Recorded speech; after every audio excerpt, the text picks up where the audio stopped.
நேயர்கள் அனைவருக்கும் வணக்கம். வெண்முரசு குருதி சாரல் அத்தியாயம் 55. குருதிக்குள் கரையோள் 5. பலந்தரை எழுந்து சென்று விடுவதை பற்றி எண்ணிக்கொண்டிருந்தாள். அன்னை எத்தனை பெரிய வீண் நெஞ்சத்தவள் என தோன்றியது.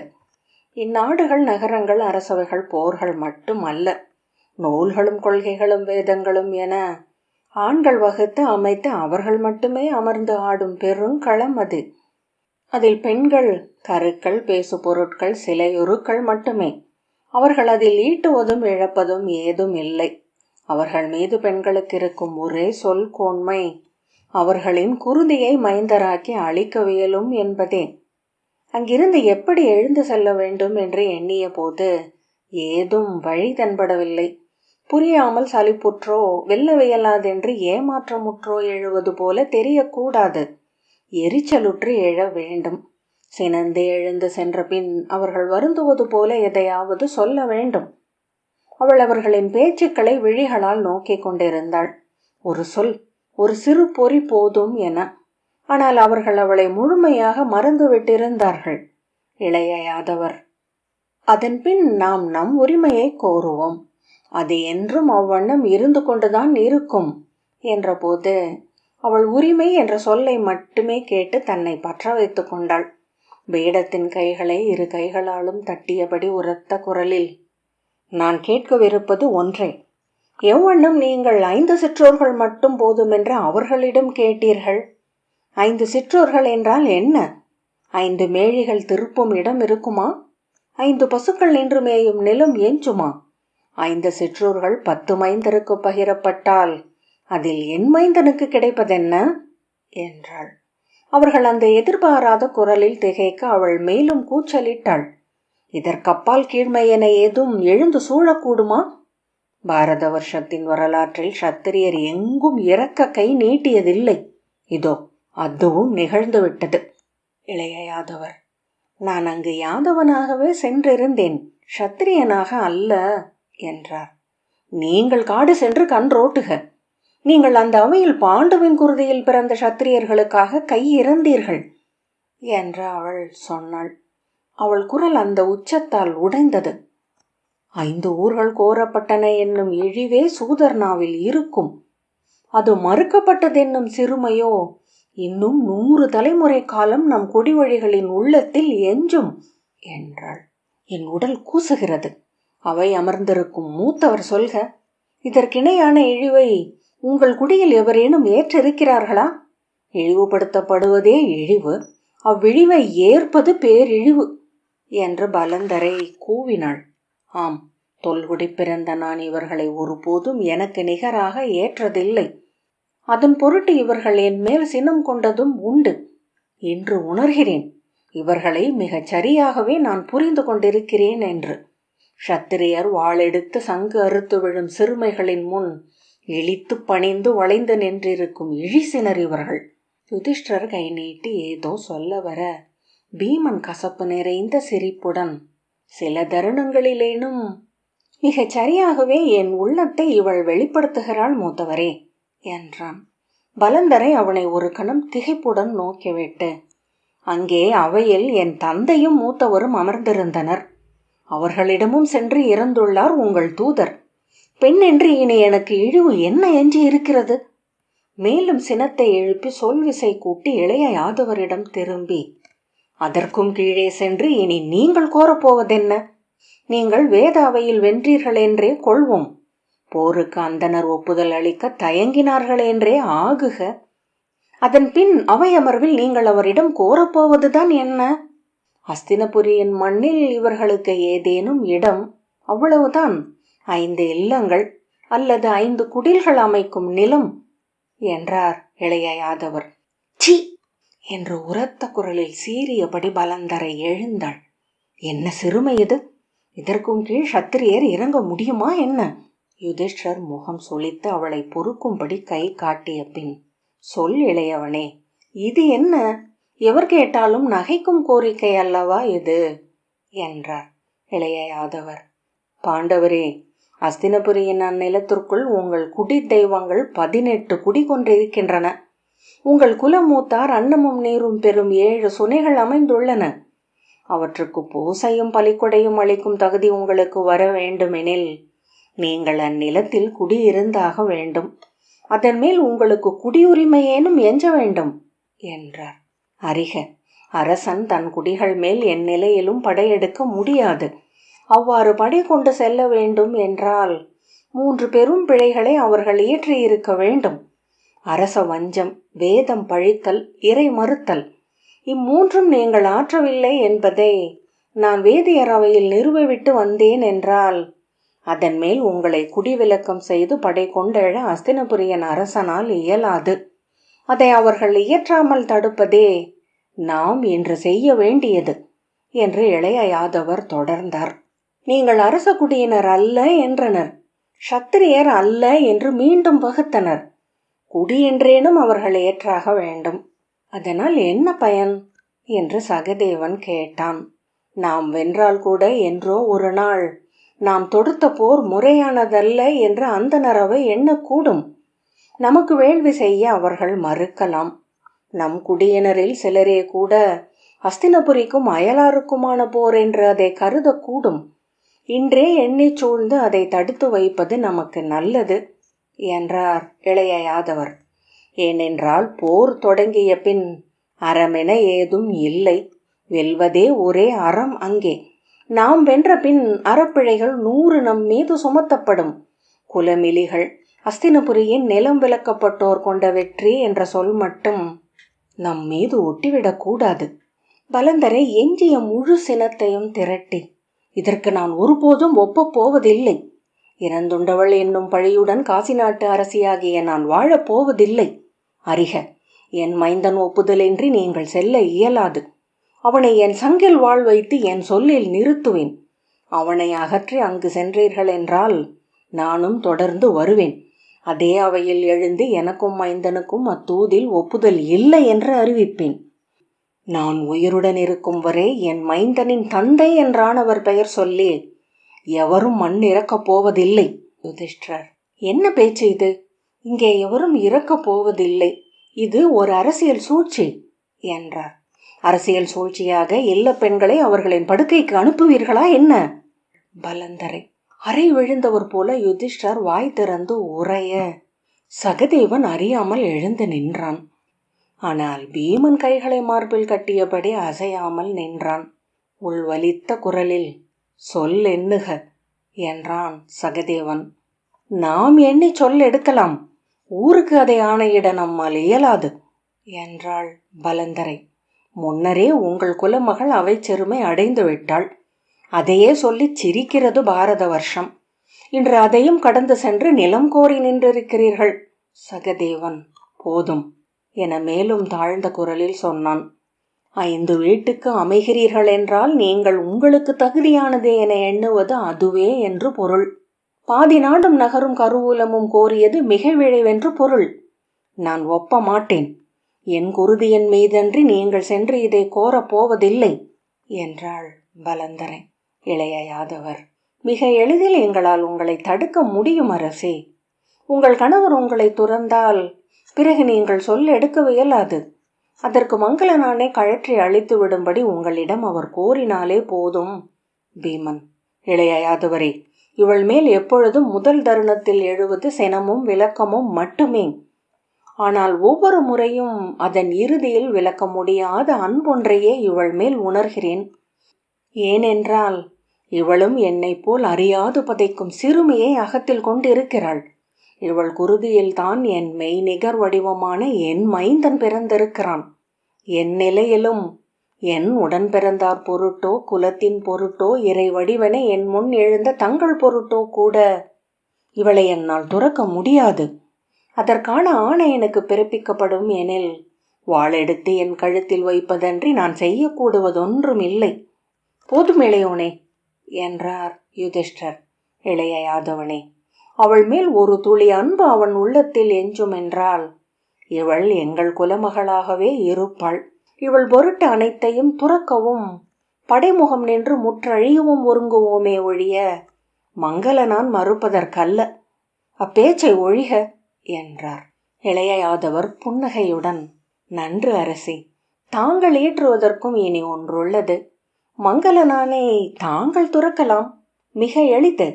இடக்கையால் அதை இழுத்து அறுத்து தலைக்கு மேல் மும்முறை சுற்றி வலமாக இட்டால் போதும். காசி நாட்டு அரசியர் தொல்குடி சத்திரிய முறைமைகள் கொண்டவர்கள். நிஷாதர்களைப் போல எத்தனை முறை வேண்டுமென்றாலும் பூட்டவும் அறுக்கவும் அவர்களுக்கு உரிமை உண்டு என்றார். அரசி, அகல்விழி அன்னை உடனுரை உலகாழ்வோன் அமர்ந்த காசி சத்திரிய குடிகளில் மிக தொன்மையானதும் தூயதும் ஆகும். நால்வேதங்களால் நிலைநாட்டப்பட்ட முடி அது. அந்நாட்டரசியின் குடியில் பிறந்த மைந்தர் இயல்பிலேயே முதன்மை சத்திரியர் ஆகிவிடுகிறார்கள். பிறப்பாலேயே வேத வாழ்த்தும் வேள்வியவையில் முதலிடமும் பெறுகிறார்கள். ஆகவே சிறுகுடி சத்திரியர்கள் மட்டும் அல்ல, பெருங்குடி அரசர்களே கூட தங்களை மீண்டும் மனம் கொள்ள நிறைவகுத்திருப்பார்கள் என்பதை தாங்களும் அறிவீர்கள். அதை தாங்கள் இயற்றலாம். அதன் பின் இக்குடியினரிடம் உங்களுக்கு எந்த கடமையும் இல்லை. இவர்கள் கொள்ளும் எச்சிறுமையும் தங்களுக்கும் தங்கள் மைந்தனுக்கும் வந்து சேராது என்றார் இளைய யாதவர். பலந்தரை திகைத்து அமர்ந்திருக்க அவள் முகத்தை கூர்ந்து நோக்கி புன்னகை அணிந்து கூர்கொண்ட உணர்வுகளுடன், அன்றேல் அரசி என்று காசி நாட்டில் அமையலாம், அஸ்தினபுரியின் படைக்கூட்டில் இணையலாம், வென்ற நிலத்தில் உங்கள் மைந்தன் தனி கோலேந்தி அமரலாம், இந்த உடைந்த படகில் அமர்ந்திருக்க வேண்டியதில்லை என்றார் இளைய யாதவர். அருகணைந்த அவர் முகம் அவளை ஒரு கணம் உள நடுக்குறச் செய்தது. கால் தளர்ந்தவள் போல மீண்டும் பீடத்தில் அமர்ந்து தலை குனிந்து கைகளை பின்னி கொண்டாள். விரல்கள் குளிர்ந்து நடுங்கிக் கொண்டிருப்பதை உணர்ந்தாள். தங்கள் அன்னை தங்களுக்கு ஆணையிட்டு அனுப்பியது அதுவே என்று நான் அறிவேன். என் நிலையிலும் இப்போரை தவிர்க்க நீங்கள் ஒப்பலாகாதென்று அவர் உரைத்தார். போர் தவிர்க்கப்பட்டு இளைய ஒப்புதல்களில் இது முடியும் என்றால் நான் அறுத்து மேலும்படி ஆணையிட்டிருக்கிறார். அதை நீங்கள் செய்யலாம் என்றார் இளைய யாதவர். அரசே, உங்களுக்கு அதில் என்ன மாற்றம் உண்டா? யுதிஷ்டர், ஆம், எண்ணினால் அதுவே நன்று என்றும் தோன்றுகிறது. காசி அஸ்தினபுரியின் படைக்கூட்டில் இருக்கையில் தந்தை மேலும் தமையனிடமும் பெரும் பற்று கொண்டுள்ள அரசி இங்கிருந்தால் உளத்துயரே என்றும் நாம் கொண்டுள்ள சிறுமைகளை பெருமை மிக்க காசி அடைய வேண்டியதும் இல்லை. அவர் நான் துறந்து செல்வார் என்றால் அதை முழுதேற்கிறோம். அவர் மேல் எந்த உளக்குறையும் இன்றி ஒப்புகிறோம் என்ற பின் திரும்பி பீமனிடம், சொல்க இளையோனே என்றார். பீமன், அவள் செல்ல போவதில்லை என்று முழங்கும் குரலில் சொன்னான். பெருங்கைகளை தூக்கி, ஒருபோதும் நான் அவளை விட மாட்டேன். என்னை நீங்கி அவள் சென்றால் எங்கு அணைந்தாலும் தேடிச் சென்று அவள் தலையை உடைப்பேன். ஆம் என்ற பின் கதவை காலால் உதைத்து திறந்து வெளியே சென்றான். மீண்டும் கதவு வந்து அரைந்த ஓசை வெடி என ஒலித்தது. பலந்தரை தன் கைகளால் பாதி முகத்தை பொத்தியபடி நடுங்கும் உடலுடன் அமர்ந்திருந்தாள். அரசி, அது வெறும் உணர்வு. அவரிடம் நான் பேசுகிறேன் என்றார் இளைய யாதவர். அவர் தமையன் சொல்லை மீறுபவர் அல்ல. தாங்களோ புவி வெல்லும் அஸ்தினபுரியின் படைக்கூட்டில் அமைந்த நாட்டுக்கு செல்லப் போகிறீர்கள். தாங்கள் விரும்பினால் என்றே நான் நீத்து காசியின் அரசி மட்டுமே என இங்கிருந்து எங்கள் காவலுடன் கிளம்பலாம். பலந்தரை எழுந்து மீண்டும் அமர்ந்து முனகலாக, இல்லை என்றாள். நான் அவரை துறக்க வியலாது. இளைய யாதவர், ஏன்? அதை மட்டுமேனும் சொல்லி அகல்க என்றார். அவள் தலை குனிந்து கழுத்து விம்மலில் எழுந்தமைய கைவிரல்கள் பின்னி தவிக்க அமர்ந்திருந்தாள். சொல்க என்றார் இளைய யாதவர்.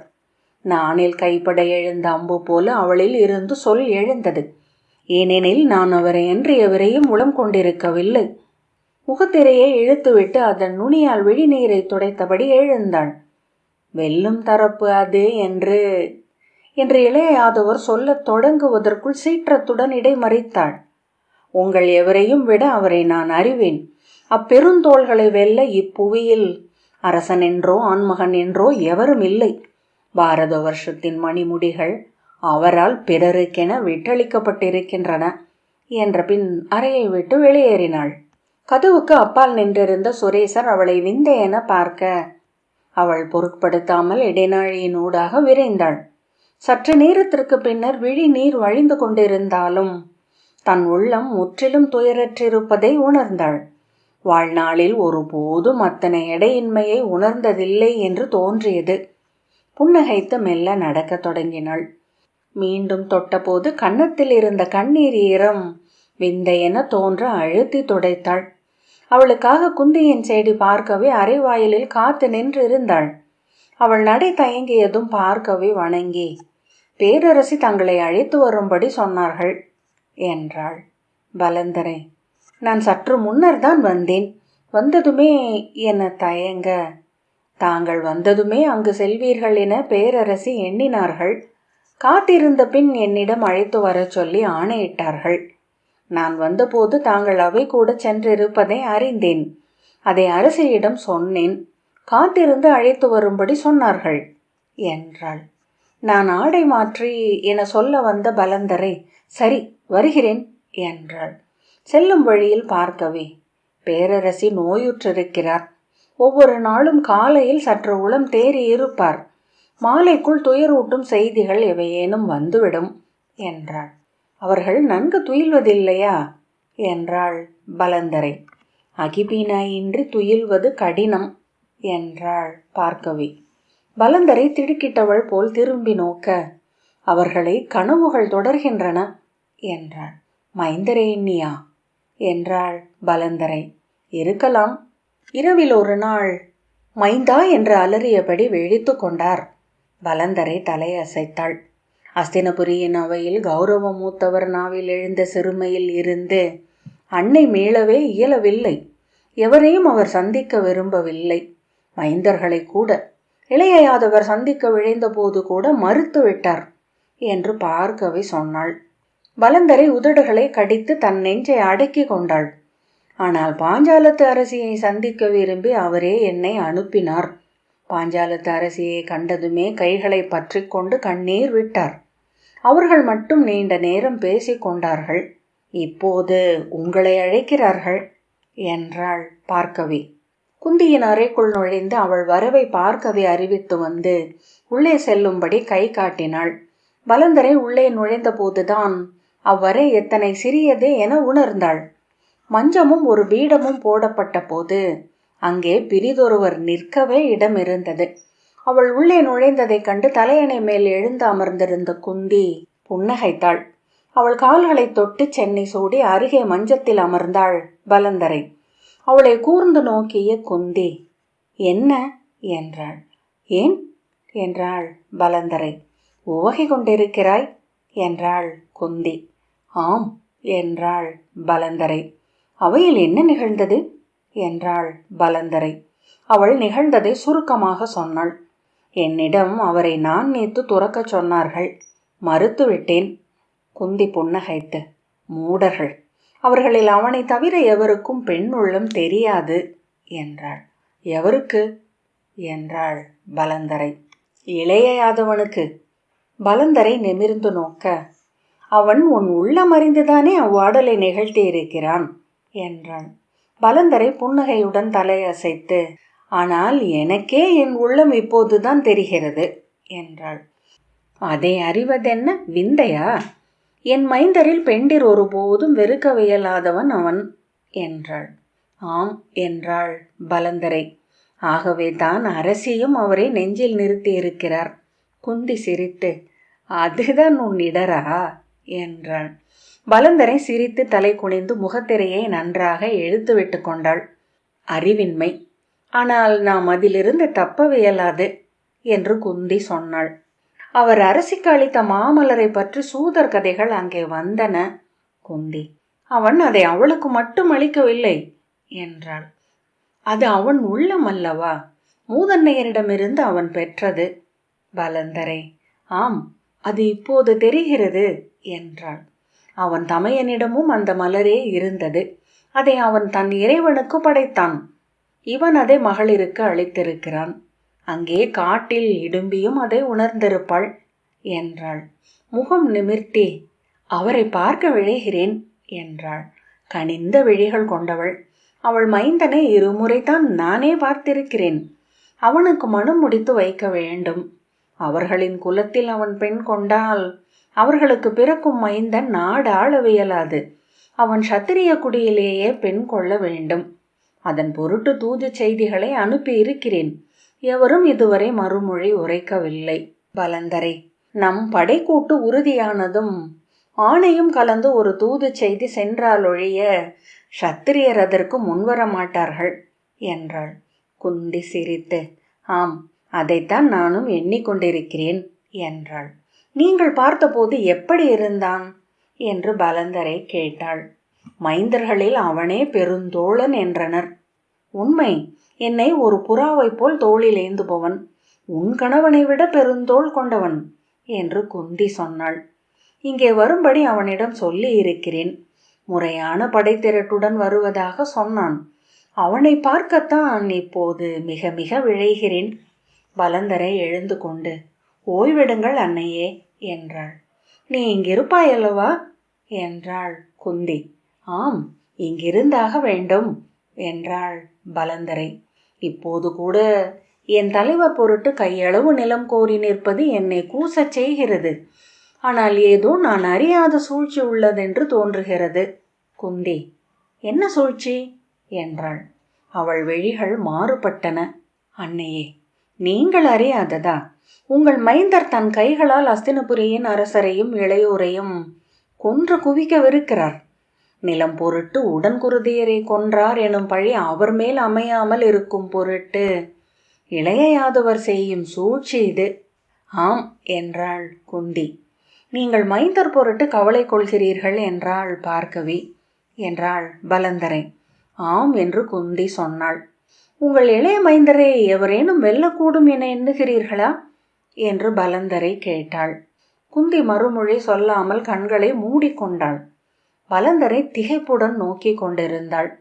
சற்று நேரம் கழித்து எழுந்து வெளியே நடந்தாள். வணங்கிய பார்க்கவியை நோக்கி தலை அசைத்துவிட்டு இடைநாழியினூடாக மெல்ல நடந்து சென்றாள்.